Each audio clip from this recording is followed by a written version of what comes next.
ডাকাতির ছক বানচাল করল হিঙ্গলগঞ্জ থানার পুলিশ। আগ্নেয়াস্ত্র ও গুলি সহ গ্রেপ্তার ৩।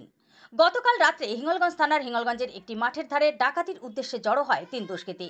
গোপন সূত্রে খবর পেয়ে হিঙ্গলগঞ্জ থানার পুলিশ গিয়ে ওদেরকে ঘিরে ফেলে এবং তাদেরকে গ্রেপ্তার করে।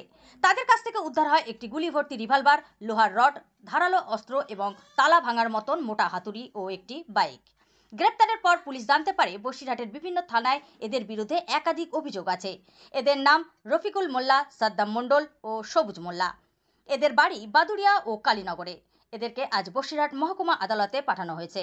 হিঙ্গলগঞ্জ থেকে report Azizul Sheikh, yes news Bangla.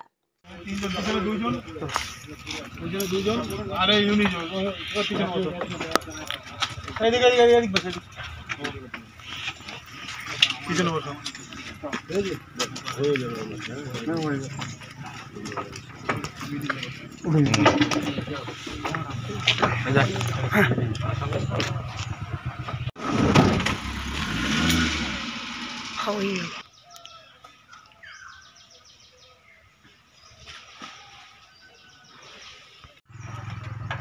ওদিকে দুজন বসতে হবে কিন্তু